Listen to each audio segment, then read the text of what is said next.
Hello everyone, and welcome back to West Blyth Model Railway. I hope everyone's been keeping safe and well during the coronavirus lockdown period. I'm sorry about it being a while since I've done a video. The last one that I spoke to you on anyway was last year. I know I put a couple of short videos on a few months ago.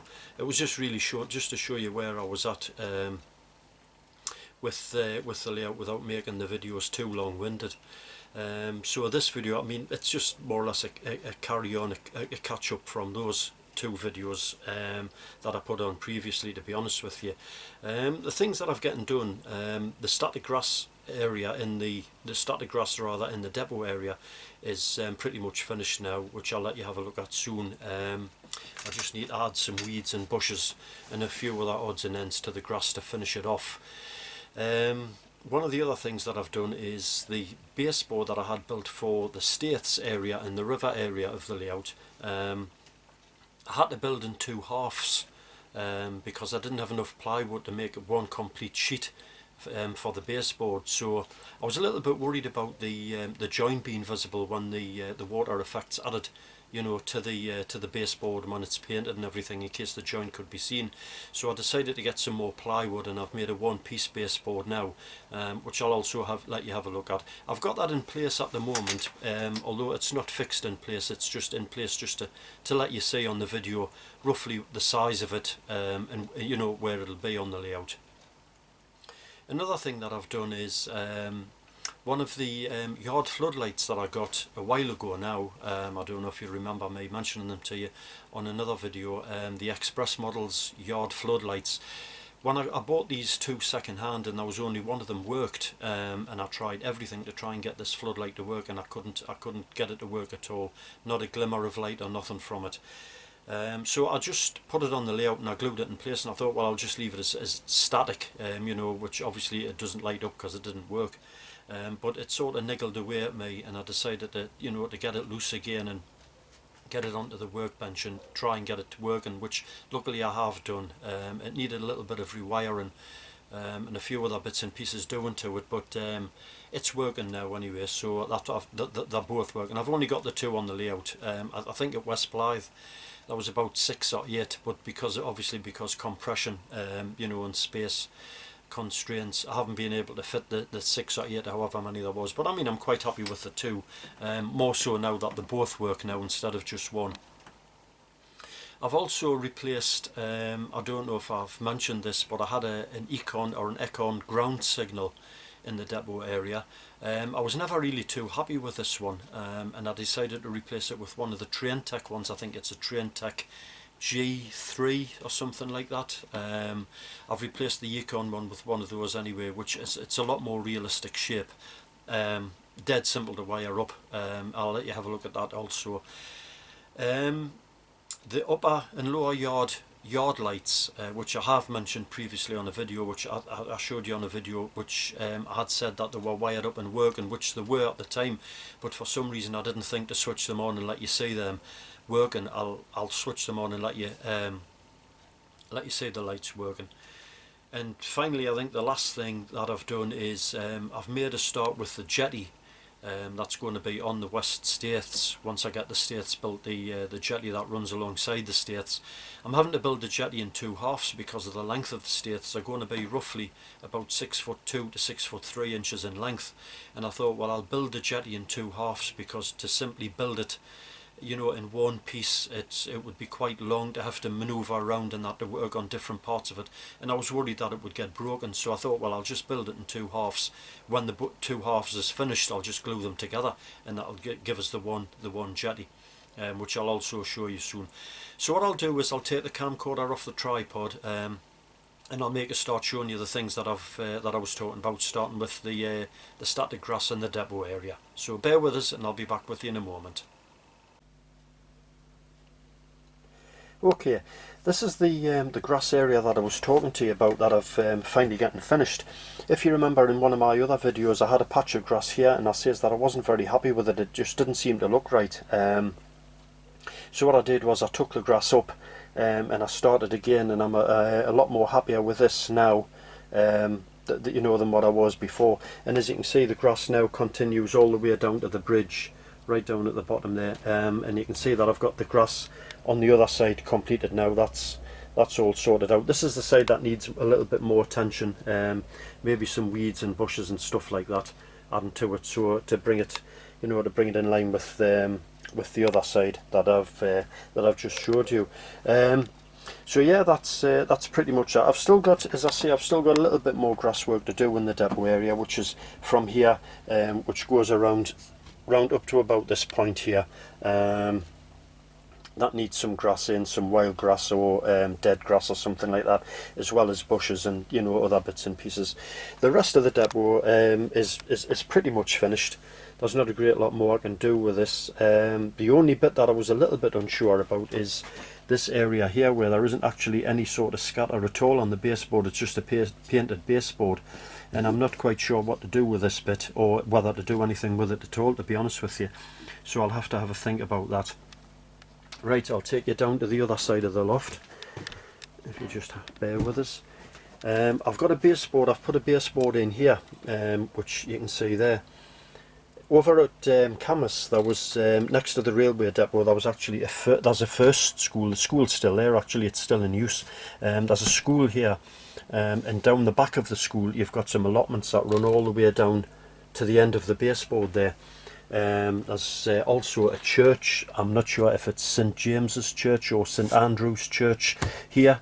I was going to scratch build the church, but by chance I came across a downloadable church kit that's very, very similar to the church that's at Camas, and the kit was by, I think is it 3DK downloads or 3CK downloads or something like that, who they advertised on YouTube anyway, and the church was actually a free download if you subscribed to the for a newsletter or something like that, I think it was. But anyway, I've got the church saved on my PC, so I can get that printed off and built once I get obviously get the groundwork done on the baseboard. I've also got some Metcalf low relief terraced house backs, which I might put on there. I'm still trying to research the area, because obviously now that whole area has been flattened now, apart from the church, and the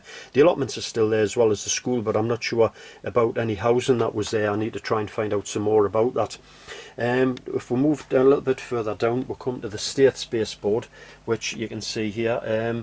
I know the States, it's not quite in line with the track there, but that's the way it has to be anyway, because obviously the States is at this side and the river will be at the other side, you know, with any ships moored next to the States. I've got a very small girder bridge to put in there. As a bridge goes in there, it's only a 4-plate girder bridge, and then the States will start from the girder bridge onwards up to the end of the baseboard that you can see at the top there. As I say, it's going to be somewhere in the region of about 6 foot 6'2", 6'3" long, so it's going to be a decent size anyway. I'm looking forward to getting started with that, actually. Right, I just want to bring you back, and I'll let you have a look at these yard lights that I was talking about. I'll just switch them on, and we'll come down to this end here. This is also, this grass work here is more that I've gotten done. It still needs, again, like the other end, needs bushes and weeds and whatever you're adding to it, which goes all the way down there. You can see that down there, right the way down to the bottom. I've actually added this fence in. I was going to scratch build a fence, but this Hornby trackside fencing is exactly what I needed. There was a fence over at West Blyth in this area of where I've got it on the layout, and it was in a sorry state. There was planks missing, and there was damaged planks on it and things like that, which I've tried to simulate with this one by, you know, just simply cutting some of the planks out with a modelling knife, you know, and changing the way some of the planks were and whatever. Really, I should have weathered the fence before I put it in place, but I'll get around to getting that done anyway, at some point anyway. So that's the fencing. The yard lamps, as you can see, there's the upper yard lamps there. You can see them, they're lit up there. As I say, they're Econ or Econ, I never know how to pronounce that. They were quite quite a time-consuming job to install. Install it. They were easy to fit into the baseboard. It was just getting them wired up. It was a lot of work under the baseboard, and as you know, my back's not the best for prolonged periods under the baseboard, but I got it done bit by bit, so they're all done now. These is the lower yard lamps, which you can see just going up towards the depot area there, and they come back down here, and there's a few down there as well. There you can see them there.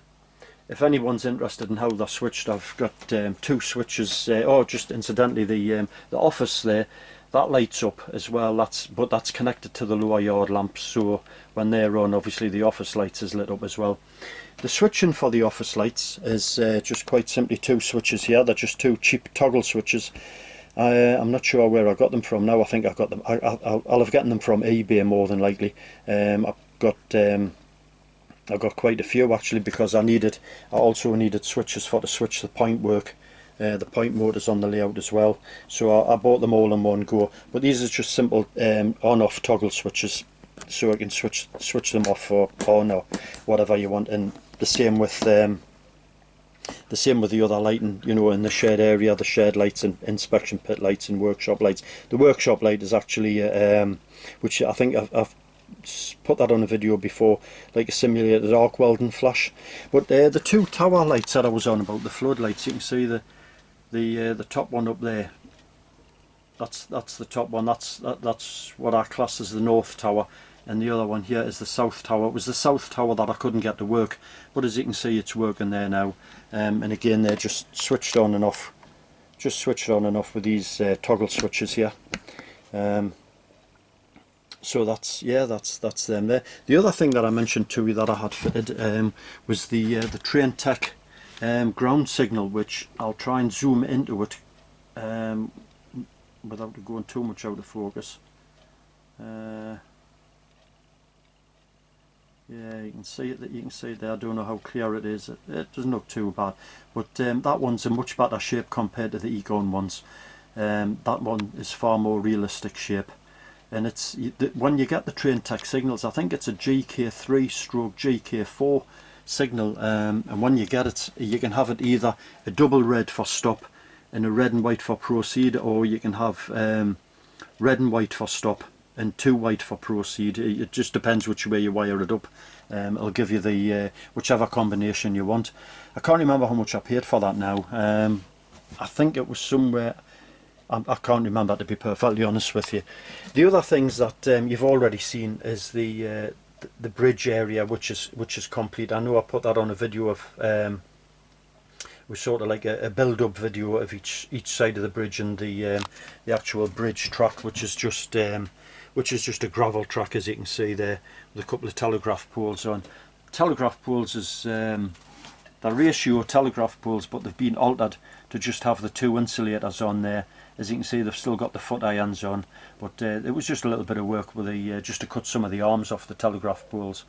The fencing is scale model scenery fencing, the post and wire fencing, and this other side, that's just homemade fencing that I built that myself with.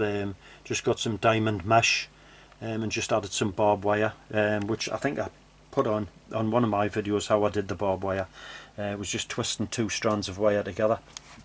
Right, what I'll do is I'll take you down the bottom here. I'll have to pause the video here while I get down to the bottom, and then I can show you the jetties that I've been building for the States. So if you can give us a few moments, I'll be back with you soon. Cheers. Right, just before I show you the jetties that I've started to construct, I just wanted to tell you about those these ratio street lamps here that you can see here. I've got a few of these on the layout. Obviously they're non-working lamps, but what I managed to do with one of them was I caught that one of these, like the lamp lens on the end there, and it sort of pinged off somewhere, and I wasn't able to find it. And I was looking for something, looking around for something that I could put on in its place, and by chance I came across these, which obviously I've been using on my points. And it's these insulated rail joiners. I'll just put them on a darker surface so you can see them better. These insulated rail joiners here, and they actually come with these like square bits on the end there. You can see them there, next to the rail joiner themselves. There's 1, 2, 3, there's 4 of them on there, and they're actually a perfect size to fit straight onto the ratio yard lamp. So the ratio street lamp, sorry. So if anybody's got any of these lamps and these ends, these lamp lens things is flicked off, you can glue one of them on. You can barely tell the difference. They're slightly deeper than the original ones, but it's barely noticeable. The one I can't quite get to it at the moment, but one of them on the layout down the bottom end of the layout was one of the ones that I had lost, and I was able to, you know, sort of fix it with that anyway. So if you've got any of them lying around, it might be worth keeping those just in case you have one come off, and then you've got something you can glue back on. Right, I just wanted to show you just a closer look at the baseboard. As you can see, it's a one-piece baseboard now. There's no join in the middle. One of the things I wanted to ask is the screw holes here that I've got in the baseboard. They're below the surface of the plywood, and what I want to do is I want to fill these holes in with something that, you know, I can sand down, and it'll be nice and flush. So when the river scene's added, you'll not see any lumps or bumps where the whatever filler's been put in. Now I was going to use, I was just going to try and put some polyfiller in, let that go off, and then give it a sand and see how it would, you know, see how it would feel. But I thought I would ask if there's to see if anybody knows of anything that would be better suited for this, you know, for filling holes in wood. And if there is, if you could let me know, if anyone knows, I would be grateful. So, and I'll get some for to do the holes, because there's about I think there's about 8 or 10 holes in the top of the baseboard where it's screwed to the side frames. So yeah, if anybody could give us a rough idea what I could use, that would be great. Right, onto the jetties. I just need to reach across and get the jetty here. This is the first half of the jetty that I've started. There's still more to do on this. It's approximately, it's 3 foot or thereabouts. As I say, the other section is just over 3 foot. So this a complete piece of the jetty would be way too much to sort of turn around, and that I would be catching something and it would be getting broken and everything. So as I say, I just decided to build them in 2 halves. The piles that's on the bottom there, these is scale 14 feet apart from each other, which I'm hoping when I come to build the Staiths frames that they won't sort of butt up against, the Staiths frames won't butt up against any of the piles of the jetty. Well, actually it'll be on the back. But the Staiths frames is about 16 feet apart, so hopefully there shouldn't be a problem with those sitting in between. The safety handrails in place, as you can see, that was made from 1.6 by 1.6 square balsa strip, and I just cut a little bit of a wider piece for the actual handrail itself on the top. The posts, as I say, the posts is 1.6 by 1.6 square, as is the first section on the handrail there, on the safety rail there. The planking took a bit of a while to do, as you can probably guess. Each piece was individually cut. This was made from balsa strip, balsa sheet, not balsa strip. So I had to cut a load of strips of the balsa sheet to the width that are required for the planking, and then I had to cut all the planking to length to glue them into the 2 side frames there. But I'll show you the tools that I used for those, and they were invaluable, a really big help, and it helped me to get a job done quicker. It was a lot quicker to get the cuts made, because I didn't fancy having to cut all of those out with a ruler and a craft knife. What I could have done was I could have cheated, and I could have used some balsa strip and put about 3 or 4 pieces across, and just run them down the whole length. But I actually wanted to have the planking effect as it was at West Blyth. When I come to weather these, I'm not sure which way I'm going to do it. I was sort of thinking about using Black India ink and some IPA, and sort of using that, and then although I may get a mixture of paints and maybe airbrush them, I'm not sure. I'll just have to have a think about that. But that's one side of one half of the jetty, and I'll get the other half for you now. You can have a look at this. This one is just just the bottom. As you can see, the piles aren't fitted on yet. The handrail isn't on or anything like that. This again made in exactly the same way as the other one. If I put them up end to end, you can see there that this one, the other one that I'm showing you now, is slightly longer. Maybe it's an inch or two, something like that, longer than the other one. So it'll be a good length when it's done anyway. Again, this one was made the same as the other one, just sheet balsa cut into strips and then cut the length and then glued into place. So it needs the handrails on, other bits and pieces.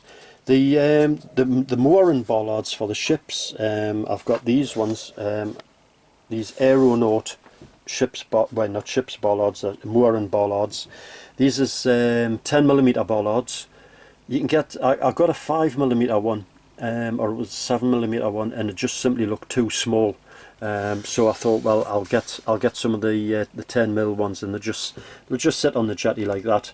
That one's not sitting flush at the minute because there's like a threaded section on the bottom of it, which will go down in between the planking when I come to fit them. I've got about 11 or 12 of these, so they'll be spaced out the full length of the jetty at you know, the required distances, which I need to check on what that is. I may need to buy some more bollards if I haven't got enough. So yeah, that's the bollards. I've also got some life belts and life belt stands, which I'll place on the jetties. There was also buildings on the jetty as well. The walkway, sorry, the safety rail on the walkway would have a break in it, and it would go in that way, and you would have buildings situated, like wooden sheds situated on the frames, in between the frames of the staiths. So I'll be looking to build those as well when I get around. Once I start with it, I need to work out how many staith frames I'm going to need. I'm going to need a few of those, and once I work out where the coal spouts is going to be, then I can plan whereabouts I'm going to put the sheds and that was on the staiths. There was even a phone box on the staiths, on the West Blyth staiths. I remember using it when I was young. I used to go across there, and there was often used to be guys fishing on the staiths as well. Now I remember using the phone box on the staiths. I've got an EFE phone box lying around somewhere, which I'll dirty up and put that on once the buildings is in place. The reason why I've made the fence, it's one complete fence along the staiths. It shouldn't be, because there has to be breaks in it where the buildings are. But I thought, well, it'll be relatively simple just to be able to cut a piece out of the fence and then glue the fence going in that way to where the buildings are, rather than try and like just build it bit by bit with gaps in and just hope that it was going to be in the right place. I thought if I do it this way, I can put the gaps in the fence anywhere I like, and they'll take no cutting out, because as I say, it's all just thin balsa wood anyway. It's dead easy to cut and work with. I'm just trying to think if there's anything else. Yeah, the tools that I used, which really helped.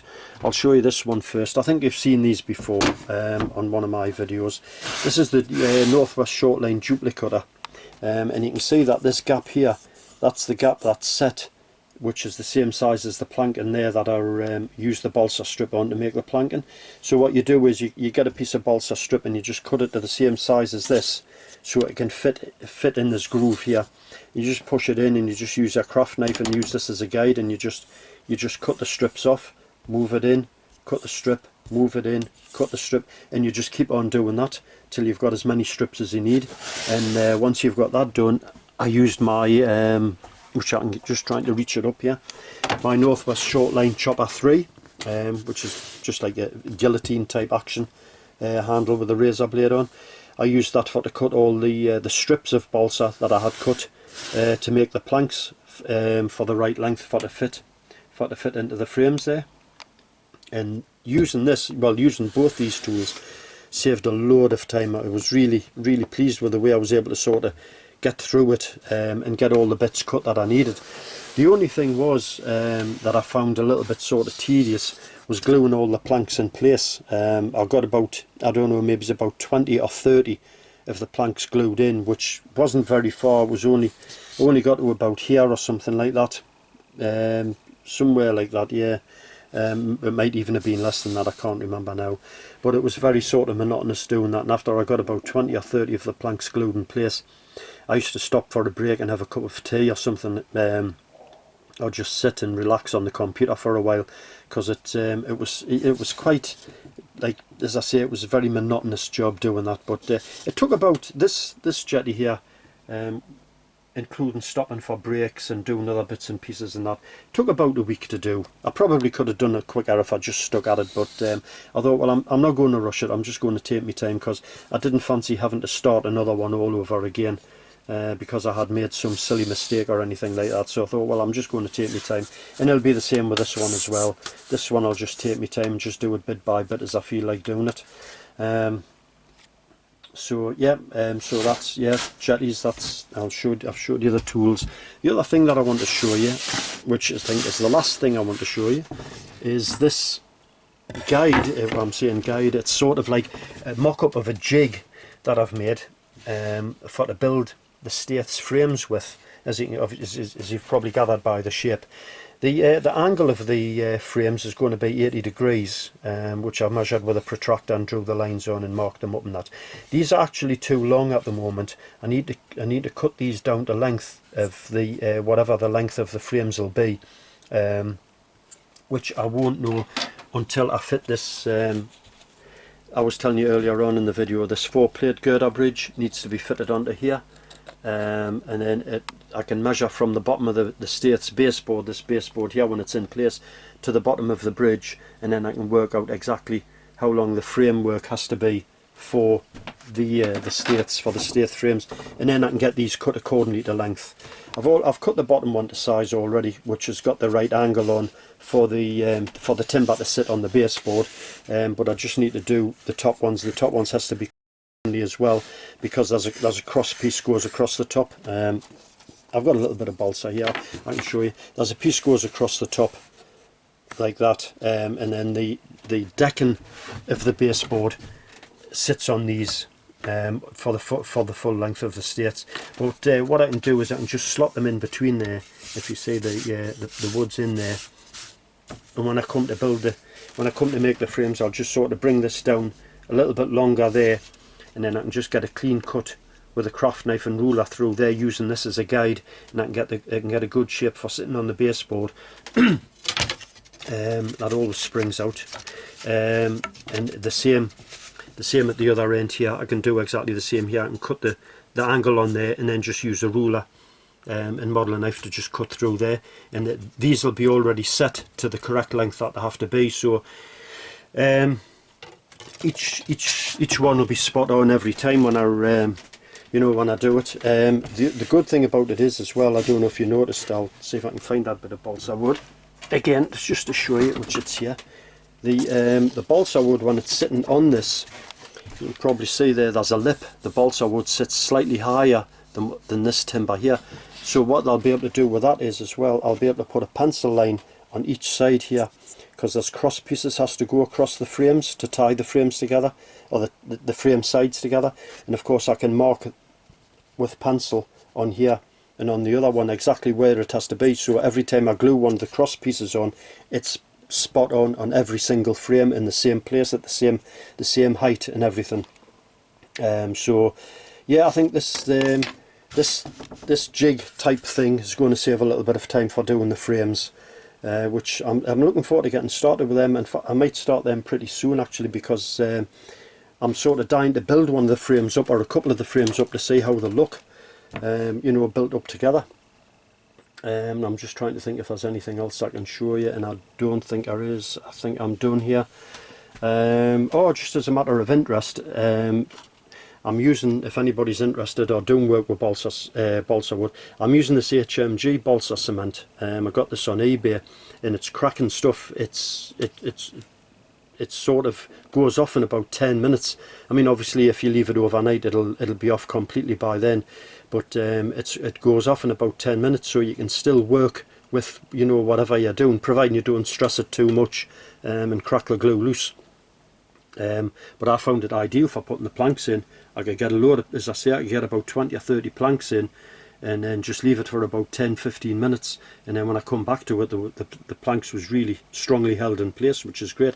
I mean, the Humbrol balsa cement might be just as good. I don't know. I've never used it. As I say, I got this on eBay, and I'm just going to stick to using this. I've got another tube kicking about somewhere, spare tube. This one I've still over half full. This tube, there's still loads left in this one yet. So that's the adhesive I'm using anyway, just if anybody's interested. So I think that is definitely it this time. Apart from, I just wanted to give a quick shout out to Robert Clark over at Clyde Bridge Station. He's got an excellent YouTube channel. I don't know if anybody's had a look at his channel. If not, if you've got a bit of time, try and have a look at Robert's channel. As I say, Clyde Bridge Station. It's he's doing some cracking work on there, and he's got some great ideas of you know, what he wants to do with the layout and where he's going with it and that.